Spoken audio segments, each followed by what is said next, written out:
საქართველოს მტერი ცდილობს თავისუფალი საქართველოს საპყრობილედ აქციოს.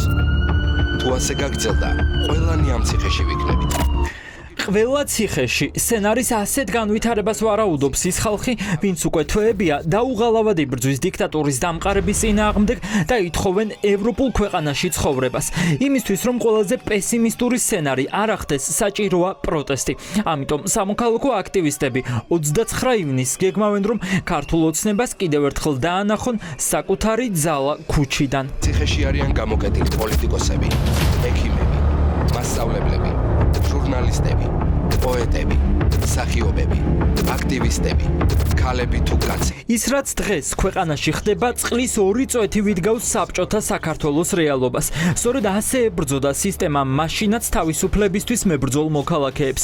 თუ ახლა გაჩუმდები, ეს დანაშაულის ტოლფასი იქნება. ამბობენ მოქალაქეები და კვირას საღამოს 8 საათზე თანამოაზრეებს პარლამენტთან ელოდებიან. ამ რუსულ ხელისუფლებას ერთხელ და სამუდამოდ უთხრათ, რომ ჩვენ საზოგადოება, საქართველოს მოქალაქეები არ ვეგუებით არც პოლიტიკოსების ციხეში გამომწვევას, არც საზოგადოების აქტიური წევრების გაჩუმებას, არც არასამთავრობოების გაუქმებას, არც უკანონო კანონებს, რომელსაც იღებს ხელისუფლება, ამიტომ დროა გაიღვიძოთ, დროა მივმართავ საზოგადოებას, დროა დავდგეთ ისევ ერთად და ამ აქციით ერთხელ და სამუდამოდ თქვათ ჩვენი სათქმელი.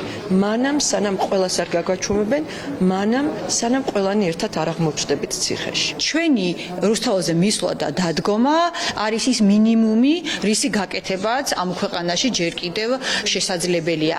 ასეთ მზარდ ავტორიტარიზმს საქართველოს მართლა უნდა დაუდგეს, მაგრად პრინციპულად ზუსტად ისე, როგორც პროდასავლური პარტიის ლიდერები უდგანან მაგრად ყველა ამ რეპრესიას. პოლიტიკოსები ციხეში გამოკეტეს სინდისის პატიმრებს მრავალწლიანი პატიმრობით ემუქრებიან. ხალხს Facebook პოსტების გამო კანონდამრღვევებად აცხადებენ, ებრძვიან კრიტიკულ მედიას და ცდილობენ მოსპონ სამოქალაქო საზოგადოების იდეაც. ივანიშვილის პარტიის პოლიტიკა ყოველდღიურად სულ უფრო ემსგავსება რუსეთის და ბელორუსისას. გამოხატვის თავისუფლებას ქვეყანაში საფრთხე ემუქრება და ესეც ფაქტია. ამიტომ ვიდრე ჯერ კიდევ შეგვიძლია და ვიდრე ჯერ კიდევ გვაქვს ამის საშუალება, დავდგეთ ერთად საქართველოსთვის, აცხადებენ სამოქალაქო აქტივისტები. დუმილი მორჩილებაა, მაგრამ საქართველოს არ შეუძლია მორჩილება. ჩვენი დგომა, ჩვენი გამოჩენა, ჩვენი ხმა ნიშნავს, რომ საქართველოში ადამიანებს ჯერათ თავისუფლებას. ზუსტად ამიტომ კვირას 29 ივნისს 8 საათზე მოდით რუსთაველის გამზირზე, წამოიღეთ პლაკატები, წამოიყვანეთ ოჯახის წევრები და წამოიყვანეთ მეგობრები და დავდგეთ. დადექით საკუთარ ხალხთან ერთად, დადექით საქართველოს. ფაქტი, რომ პოლიტიკოსები იქნენ დაკავებულები, კიდევ ერთხელ იმას ამტკიცებს, რომ ჩვენი ბრძოლა არის ნამდვილად სწორი და მართალი, ის რომ კვლავ მაგალითად კულტურის სფეროს წარმომადგენლები, როგორც ვიადრატიანი არიან დაკავებულები, ეს ისევ და ისევ იმას უჩვენებს, რომ რეჟიმს ეშინია იმ საზოგადოებას, ეშინია სიმართლის. ეს არ იქნება რიგითი შეკრება ყველასთვის ნაცნობი მოთხოვნების გასაჟღერებლად. ეს იქნება პასუხი ივანიშვილის პარტიის პოლიტიკას.